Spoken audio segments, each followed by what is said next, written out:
Hello. Here's a weed eater, 18 cubic centimeter.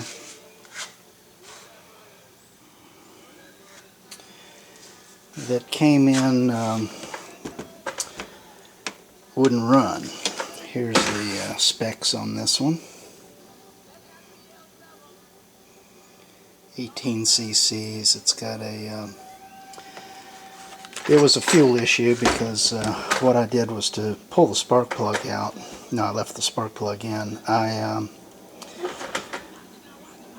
took the air filter off. It actually came to me in a handful of parts, and squirted a little starter fluid to take the air filter off here by taking that little hex and that little hex Allen screw I made, and pull that off, and the air filter assembly will come off, which includes the choke, full choke, no choke, half choke.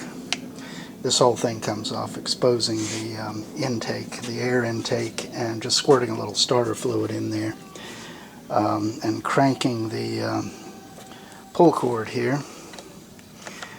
It fired right up. So we knew that the integrity of the engine itself and the ignition system was fine.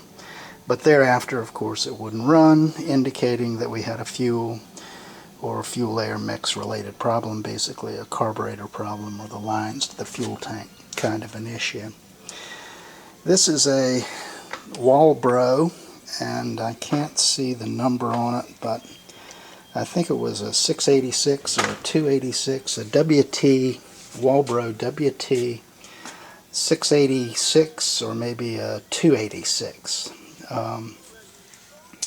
Real common walbro with a little self primer here attached to the carburetor itself. So what I did was to dismantle that and just clean out the insides and put it all back together. I didn't even change out any of the parts within the carburetor because they all seemed fine. They seemed intact. I didn't tear anything, and the rubber parts didn't appear to be stiff.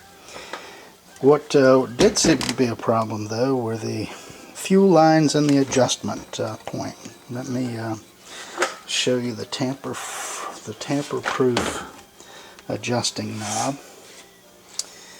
Okay, this red tip thing that my finger is pointing to is the little richness adjustment, the air fuel adjustment. This little screw here adjusts the cam of the idle. It just steps it off of a flat spot, and the more you tighten the screw, the more this throttle valve cocks open a little bit. And so you only have two adjustments on this thing, that tamper-proof thing and this. The tamper-proof is usually where the problem is, or within the carburetor itself. This was tamper-proof because, and let me see if I can illustrate this with a little pointing screwdriver. Okay, I'm going to take this little pointing screwdriver and point to that, point to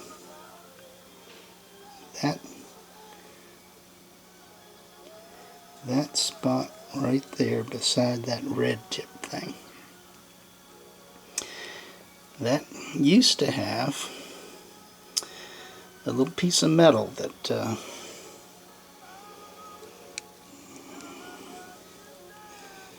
let's see if that's where it was.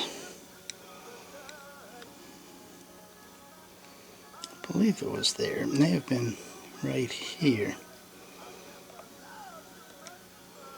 It may have been right here.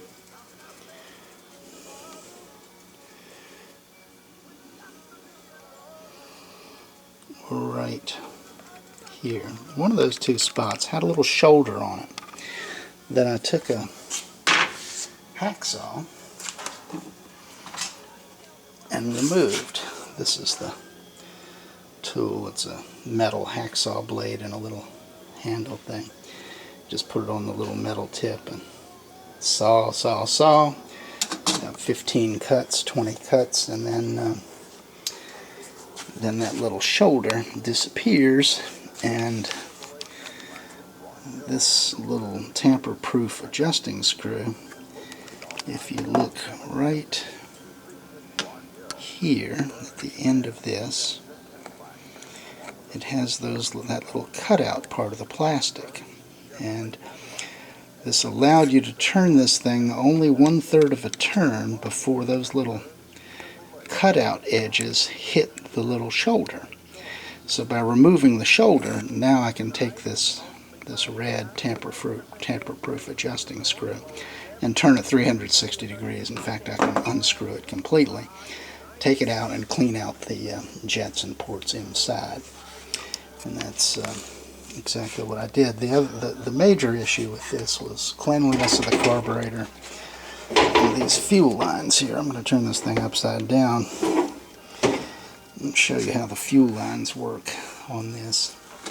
Two lines come out of the tank. One is a suction line, and that's going to be this yellow one. The other is the return line, which is this greenish one here, the smaller of the two. The way this self-priming pump works is it's a one-way pump, that when you push this thing, it pumps fuel through this return line to the tank. It also sucks through this yellow line into the carburetor, where it inflates where it fills the self-priming bulb and brings fuel to the vicinity of the carburetor itself. So the direction of flow as you pump this one, by the way, on this carburetor, this one is a curved copper piece. The one behind it is a straight copper piece. And I'm not sure that all carburetors have this standardized configuration, but the fact of the matter is, when you press the bulb, it sucks fuel this direction, down this yellow line, into the carburetor, and fuel is returned once the carburetor is full. Fuel is returned to the fuel tank by this one. And in this case, here are the old lines. There's one of them, and here's another of the fuel lines. These had broken off. The inlet filter, this one was attached to the inlet filter inside, had broken, so the inlet filter inside the tank was just falling around, flopping around freely, not connected to anything. The return line was the same way. It was broken in several spots. So you just take some new line, push it into the little holes drilled into the fuel tank at this point and this point, and reattach just leave one hose dangling and reattach the inlet fuel filter on the other one, and just tuck it down inside of that tank. And that's pretty much it. Let's fire it up and see if it works.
Alright, I might need to adjust the idle a little bit. Let me get a screwdriver and I'll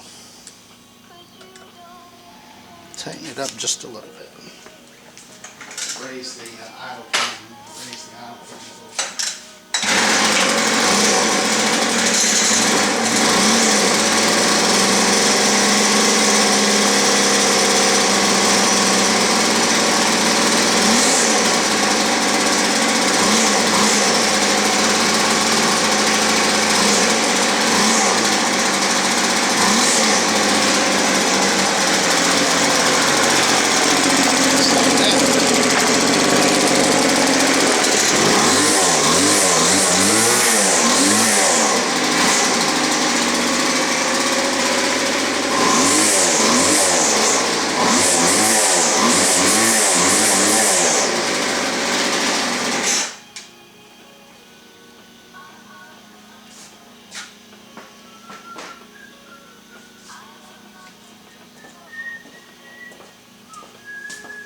And that was ready to go back to the owner.